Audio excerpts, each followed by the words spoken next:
Breaking news SLBC tunnel దగ్గర tension వాతావరణం నెలకొంది. ఉస్మానియా వైద్య బృందం అంబులెన్స్లను చేరుకున్నాయి. జీపీఆర్ ఏక్వా ఐ సాయంతో 8 మంది కార్మికుల ఆనవాళ్లు బురదలో గుర్తించినట్లు సమాచారం. టీబీఎం కట్ చేస్తే టన్నెల్లో చిక్కుకున్న 8 మంది కార్మికుల్ని బయటకు తీసుకొచ్చే ఛాన్స్ ఉంది. దీంతో పనుల్ని స్పీడప్ చేసి కార్మికుల దగ్గరికి చేరుకుంటామని అధికారులు చెబుతున్నారు. ఎన్జీఆర్ఐ గుర్తించిన స్పాట్స్ పై మరింత క్లారిటీ రావాలంటున్నారు ఆఫీసర్లు. మట్టి ఎక్కువగా పెరిగిపోవడం, టీబీఎం 2 ముక్కలుగా ఓడిపోయి ముందుకు రావడంతో రెస్క్యూ టీంకి ఇబ్బందులు ఎదురవుతున్నాయి.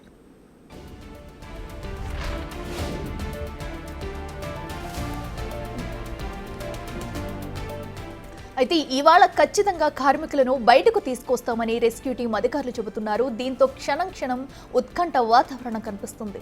లోపల ఉన్న కార్మికులు సేఫ్గా ఉన్నారా, టన్నెల్లో చిక్కుకుని 8 రోజులు దాటుతుండటంతో ప్రాణాలతో ఉన్నారా లేదా, ఇలా ఎన్నో ప్రశ్నలు రేకెత్తిస్తున్నాయి. టన్నెల్లో ఉన్న కార్మికులను బయటకు తీసుకొచ్చేందుకు ముమ్మరంగా రెస్క్యూ ఆపరేషన్ కొనసాగుతుంది.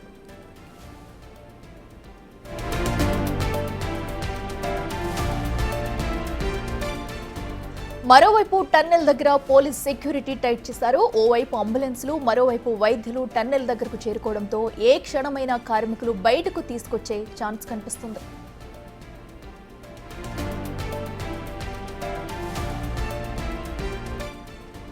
ఎస్ఎల్బిసి టన్నెల్ వద్ద రెస్క్యూ ఆపరేషన్ కొనసాగుతూనే ఉంది. అయితే ఈ రోజు చివరి దశకు ఆపరేషన్ వచ్చిందని చెప్పుకోవచ్చు. ఎందుకంటే మరి కాసేపట్లో కూడా టన్నెల్ లోపల చిక్కుకున్న కార్మికుల్ని బయటకు తీసుకొచ్చే అవకాశాలు కూడా ముమ్మరంగా కనిపిస్తున్నాయి. ఈ నేపథ్యంలో టన్నెల్ వద్ద భారీ భద్రత ఏర్పాటు చేశారు. అలాగే వారికి కావాల్సిన అంబులెన్స్లు, వైద్యులు కూడా అక్కడికి చేరుకున్నారు. ఎందుకంటే టన్నెల్లో చిక్కుకున్న వారి పరిస్థితి ఎలా ఉందనేది కూడా ప్రశ్నార్థకరంగా మారింది. వారు సేఫ్గా ఉన్నారా లేదా అంటే ఇతర పరిణామాలు ఏమన్నా చోటు చేసుకున్నాయి అనేది కూడా ప్రస్తుతం చెప్పలేని పరిస్థితి అయితే నెలకొంది. ఎందుకంటే రెస్క్యూ ఆపరేషన్ ప్రస్తుతం పూర్తి చివరి దశకు చేరుకుందనే చెప్పాలి. ఈ నేపథ్యంలో కూడా టన్నెల్ వద్ద అటు వైద్య సిబ్బంది చేరుకున్నారు, అంబులెన్స్లు కూడా ఏర్పాటు చేశారు. ఎందుకంటే ఏ క్షణంలో ఏం జరుగుతుంది అనేది కూడా తెలియని సిచ్యువేషన్ నెలకొంది. ఇప్పటికే ఘటన జరిగిన 8 రోజుల నుంచి కూడా రెస్క్యూ ఆపరేషన్ విస్తృతంగా అక్కడ ప్రచారం చేసి కూడా విస్తృతంగా చేస్తూ రెస్క్యూ ఆపరేషన్ కొనసాగిస్తుంది. ఎట్టకేలకు ఘటనా స్థలం వద్దకు కూడా అటు రెస్క్యూ టీం చేరుకుంది. ఈ రోజు ఏ క్షణంలో అయినా కూడా కార్మికులను బయటకు తీసుకొచ్చే ఛాన్స్ కనిపిస్తుంది. ఇక ఘటనా స్థలం నుంచి మరింత సమాచారం అందించేందుకు మా ప్రతినిధి రానా లైవ్ లో సిద్ధంగా ఉన్నారు. రానా, చెప్పండి, ఈ రోజు అయితే కార్మికులను ఏ క్షణమైనా బయటకు వచ్చే ఛాన్స్ ఉందన్నట్టు కూడా తెలుస్తుంది. ప్రస్తుతం అక్కడ సిచ్యువేషన్ ఎలా ఉంది, డీటెయిల్స్ ఏంటి?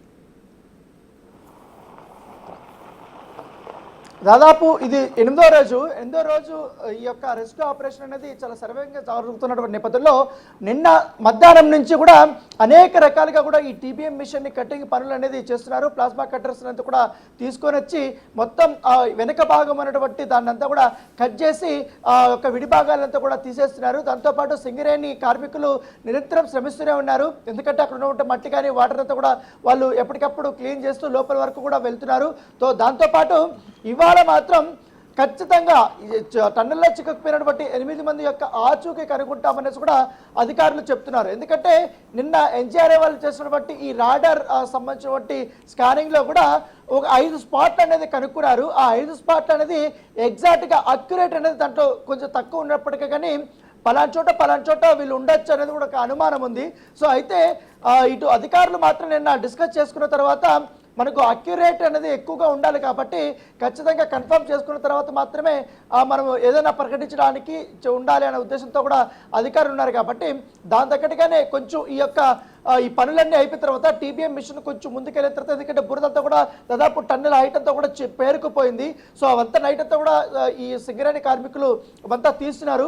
ఇవాళ 12 గంటల మధ్య వరకు కూడా కొంచెం మరీ దగ్గరగా వెళ్ళే అవకాశం ఉంది. అప్పటికి వెళ్ళిన తర్వాత ఈ స్కానర్స్ ఏదైతే ఉందో వాటినంతా అక్కడ చేసిన తర్వాత ఎగ్జాక్ట్ స్పాట్ అంటే ప్రమాదం జరిగినటువంటి వారు చిక్కుకున్నారని భావిస్తున్నటువంటి స్పాట్ ఏదైతే ఉందో అది కనుక్కుంటామనేసి కూడా అధికారులు చెప్తున్నారు. ఎందుకంటే నిన్న 150 మీటర్ల దూరంలో వారు ఆగిపోయారు కాబట్టి ఆ 150 మీటర్ల లోపల ఎక్కడైనా కూడా వీళ్ళు చిక్కుకుని ఉండొచ్చు అనేది కూడా అధికారుల యొక్క అనుమానము.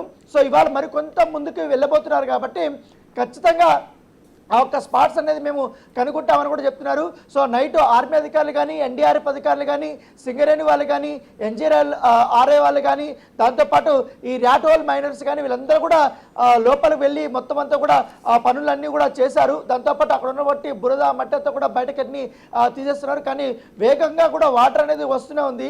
దాదాపు 2 కిలోమీటర్ల వరకు కూడా 2 అడుగుల ఎత్తు ఉన్నటువంటి వాటర్ అనేది వస్తూనే ఉంది. దాంతోపాటు ఈ ముందుకి వెళ్ళేటప్పుడు లోకో ట్రైన్ అంటే ఎవరైతే రెస్క్యూ ఆపరేషన్లో పాల్గొన్నటువంటి వారందరినీ కూడా తీసుకెళ్ళినటువంటి ట్రైను అక్కడ ఆ వాటర్ ఉండడం వల్ల కొంచెం లోకల్ ట్రైన్ కూడా కొంచెం స్లోగా వెళ్తుంది. సో ఈ నేపథ్యంలో అక్కడ బురద మట్టి ఇంకా పేరుకుపోకుండా దాంతోపాటు ఎప్పటికప్పుడు గంట కట్టే విధంగా కూడా అది తయారవుతున్న నేపథ్యంలో ప్రొక్లైనర్ కూడా ముందుకే అక్కడ తీసుకెళ్లారు.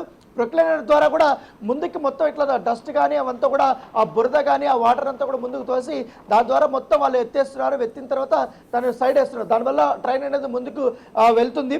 సో ఈ ప్రాసెస్ అంతా దాదాపు 6 గంటలు 7 గంటలు పడుతున్నటువంటి నేపథ్యంలో సో ఇవాళ మాత్రం ఖచ్చితంగా ఇప్పుడు వచ్చినటువంటి ఎక్స్పర్ట్స్ ఆర్మీ అధికారులు కానీ ఈ ఆల్రెడీ ఎస్డీఆర్ఎఫ్ సంబంధించిన వారు ఆక్వా ఈ పరికరం కూడా తీసుకొని వచ్చారు. దాదాపు ప్లాస్మా కట్టర్స్ ఇతర స్కానర్స్ కూడా చాలా వరకు కూడా ఉన్నాయి కాబట్టి వాటి ముందు చేసుకొని దాదాపు వీళ్ళు అనుకుంటున్నారు 13 కిలోమీటర్ 900 మీటర్ దగ్గర ఈ యొక్క ప్రమాదం అత్యంత సమీపంలో ఉందని కూడా చెప్తున్నారు. ఆ ప్రాంతం నుంచి 13 కిలోమీటర్ 600 మీటర్ వరకు కూడా ఈ టీబీఎం వెనక భాగం అనేది ఇటు కొట్టుకొని వచ్చేసింది. సో మరొక భాగం ముందు ఉంది కాబట్టి సో ఎట్టైనా ఆ ప్లేస్లోనే ఉంటారనేది కూడా వాళ్ళ అనుమానం బలమైనటువంటి నేపథ్యంలో ఖచ్చితంగా ఇప్పుడు మరి కాసేపట్లో మంత్రులు వీళ్ళందరూ కూడా వస్తున్నారు. మిగతా హై అధికారులు కూడా అందరూ వస్తున్నారు. మరొకసారి ఇక్కడ సమీక్ష సమావేశం నిర్వహించిన తర్వాత మరింత ముందుకి వారు వెళ్ళబోతున్నట్టుగా మనకు సమాచారం ఉంది. ఆల్రెడీ ఇప్పుడు నిన్నటి నుంచి కూడా 200 మంది దాకా కూడా షిఫ్ట్ వైజ్ పని చేస్తూనే ఉన్నారు. నైట్ 8-9 గంటలకు ఒక టీం వెళ్ళింది. సింగరేణికి సంబంధించి వారు 60 మంది టీము. సో వారు ఇంకా పని చేస్తూనే ఉన్నారు.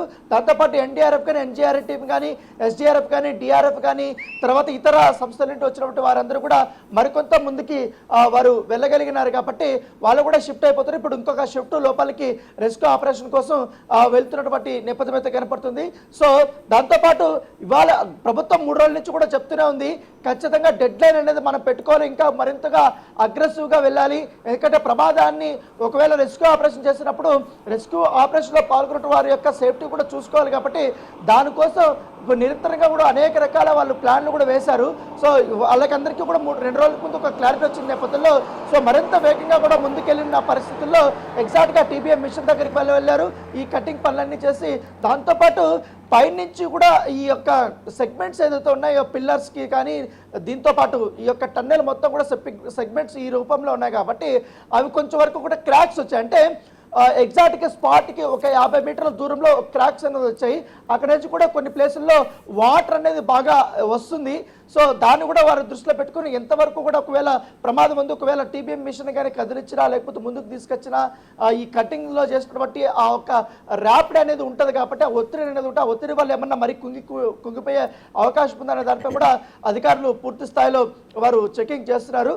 సో ఇవాళ సాయంత్రం లోపల మాత్రం మస్ట్ అండ్ షూట్గా ఏదో ఒక అప్డేట్ అయితే రాబోతుంది. చాలా ఇంపార్టెంట్ డేట్గానే మనం పరిగణించాల్సిన అవసరం ఉంది. సో దాంతోపాటు ఒకవేళ వాళ్ళు గుర్తిస్తే బయటకు తీసుకురావడం కోసం ఇప్పటికే అన్ని రకాల వైద్యులను కూడా ఇక్కడ పిలిపించారు. అంబులెన్స్లు కూడా వారు సిద్ధం చేసుకున్నారు.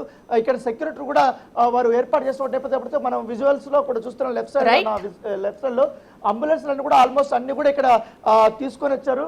సో ఏ టైంకైనా కూడా వాళ్ళు బయటకు తీసుకొచ్చే వైద్య పరీక్షలు చేయడానికి. సో దాంతోపాటు ఇప్పుడు వాళ్ళ పరిస్థితి ఏ విధంగా ఉందన్న దానిపై కూడా ఇప్పుడు అధికారులు అనేది ఆందోళన వ్యక్తం చేస్తున్నారు. సో చూడాలి ఇప్పుడు మంత్రులు మరి కాసేపట్లో వస్తారు. మరోవైపు ఇవాళ బీజేపీకి సంబంధించిన నేతలు కూడా పర్యటన ఉన్నది కాబట్టి వారికి కూడా అనుమతి ఎంతమందికి ఇస్తారనేది కూడా చూడాలి. ఎందుకంటే ఇవాళ చాలా ఇంపార్టెంట్ కాబట్టి రెస్క్యూ ఆపరేషన్లో ఇంకా ఎవరైనా వస్తే కొంచెం అక్కడ ఆటంకం కలిగించే అవకాశం ఉంటుంది కాబట్టి ఈ ఆటంకం కలగకుండా ఎలాంటి చర్యలు తీసుకుంటారని కూడా చూడాల్సిన అవసరం ఉంది. Right Rana, thank you.